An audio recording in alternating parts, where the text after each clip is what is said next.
Come here. We are having a so hobby summer. Since the dawn of time, I have been a girl of lists. Pros, cons, breaking it down, time blocking, scheduling, physical planners, digital planners, all the things.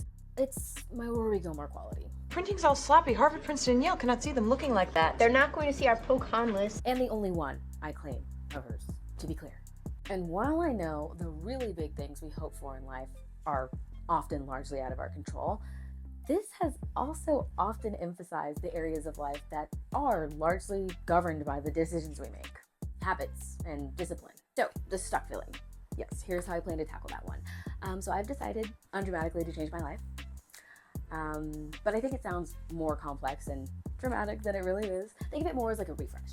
Yeah, more like a zhuzh, if you will. A series of moves and habits to get myself back on track. First things first, lucky for you, I've already done this. Which is why it's taken her so long to film this video. Oh, mind your business. I have always liked to be thorough. You literally know this. How did you do this, you ask? By going within. No, but really just reviewing a few things that I wanted to do at the beginning of the year with my quarterly goals to identify what may be lacking a little bit. Second thing second, consolidate and lay it all out there. In order to change my whole life, I've created some main goals to stick to, naturally. Starting with, hey, no fair. I had a whole second half of this video planned. Can we please just bring the light back? Okay, almost there. That's better. They always do that. So, a few of you may know this, but every year I have a word of the year, something that I just kind of keep as my North Star. And my word for 2024 is light. What do I mean by light? Light in every sense of the meaning. I want to feel light in every sort of aspect of my life. In work, relationships, friendships, family, activities. I want to maintain a lightness about myself and my energy and everything that I do. I want to be a light in every room that I walk in, and I just want to feel light in the sorts of activities that I do. I want to feel like I'm spending my time and focusing on things that are brighter and more constructive rather than things that have more of a dark connotation or a negative undertone. I just want to feel light and be a light and step into the light. And so what I mean by that is, in terms of acting, I want to try and work toward opportunities that are going to teach me things about performing, make me a better performer. Basically, the mission is to be light and feel light in every sense of the word. So one of the challenges that I'm focusing on to help kickstart changing my life is complimenting or talking to someone new every single day. So when you first hear it, it probably sounds kind of easy, yeah? But the more that I think about it, it's gonna force me to get out every day. Now, let me be clear, there are days when I don't want to leave this house. If it's a walk, if it's a quick trip to grab a coffee, and that's the one time that I get out the entire day, then I'm challenged with finding somebody to talk to or compliment, because sometimes that just doesn't happen. Like, sometimes you literally just go places and you don't say anything to anybody, which is crazy. Or I keep my head down and my eyes down, and I'm like, girl, this is not the light that you're supposed to be stepping into. This is not giving light energy. You know what I'm saying? So if you're checking in to your workout class, or if it's the person who's checking you out at the grocery store, I think it's best to step out of your comfort zone and really kind of invite new energy and new good vibes from people, even if they're strangers, into your space. Step 2, find a third place.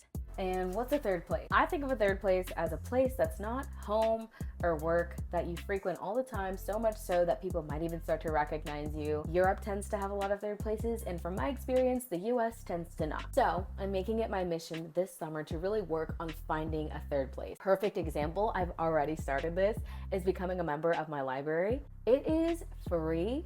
It's a quiet space. I can go there to edit and do a quiet activity, but not feel stuffed up in my house. They have Wi-Fi, and it's free. The third way we're planning to change our lives starting this summer is to expand my hobbies and community in LA. What do I mean by that? Come here. We are having a So Hobby Summer. Do you guys remember Disney Channel's So Hot Summer? This summer, it's all about you. Go to disneychannel.com/SoHotSummer. For the Disney Channel So Hot Summer, click it to pick it. Yeah. We're having our own version of that. So Hobby Summer. One of the reasons that my word of the year was light is that I consciously wanted to prioritize hobbies. Like hobbies above a lot of other important things. And living out my Ice Princess dream. That's why I've been focusing on my health and fitness and really integrating myself into new events and groups around LA. Do you understand what I'm saying? Like, I don't know what else to tell you. It's a So Hobby Summer. We should have done a TM for So Hobby Summer because that's what it's giving. So how are we doing that? We're doing YouTube again, babe. TikTok's on the reg. We're going on walks. We're doing runs. We're focusing on reading. It's just gonna be a very fun and festive time. Thinking about the things that you just wanna do for fun. For fun, like we need to be having fun. That's my app about hobbies. I also just wanna enjoy this time in my life and look back and be like, wow, look at all this fun stuff that I did. It also doesn't even have to cost money. I got a library card. I'm a member of 2 library branches in LA now. And we just love it, you know? There's a lot of online access that you have with a library card, and I'm trying to use it. Getting a library card was completely free. Finding free events in your community, that's what I'm doing this summer. Hanging out with friends, just like saying yes instead of no. I feel like I've been in my no era for too long, and it's giving she's ready to resurface. It's giving Phoenix rising from the ashes. That's what it's giving. So Hobby Summer, TM, clock it. And as I'm making my greens, as I'm sure that you've seen, look, I did a lot of research on whether or not chlorophyll was good. I don't do this every day. I think the greens are fine to do every day. I don't know about the chlorophyll. I have been trying it. So I've talked a little bit about the next way that I'm changing my life because to me, they're all very interconnected. My 4th goal or guiding star for changing my life is really focusing on consistent wellness. Got my chlorophyll and my greens. I'm trying to do this like every 2 days because I just straight up don't get enough vegetables day to day, which is quite unacceptable. And I need to be better about that. But in order to kind of supplement that every couple of days, my goal is to do this throughout the summer and just see if I notice anything different. I was doing it very consistently for a couple of weeks and then it popped off. So the first day is today. I also have become a Pilates girl. I never thought I would be a Pilates girl, but then I tried it and it was really hard and I didn't know what I was doing. The whole reason that I tried it was so that I could hate on it, to be quite honest with you, but actually have grounds to hate on it because I could hate on it from experience. And I just keep going back. I like the mental challenge of it. I don't think that I'm the type of person who would go every single day just because I like to switch up the type of workout that I'm doing. Running Monday, Wednesday, Friday, Pilates at least once a week because I feel like I've been missing a good bit of cardio in my workout regimens. I once did a video called running at least 1 mile every day for a month, and I really developed the habit of running. It was right before I went to Italy for study abroad. So check that video out if you want. I have been running recreationally on and off since I was about 14 years old, I would say. And it really just is a great mental stress reliever for an anxious girly. There you have it. The 4 ways that I plan to change my life. It's time to get serious, time to buckle down. It's time for So Hobby Summer. Travel, hobbies, 3rd places, complimenting people, talking to new people, meeting new people. It's very exciting stuff. So we make the official start today with this video. What do you guys think? Thanks so much for watching. Stay tuned for the next episode, and I think we should cheers to a new life change. Cheers.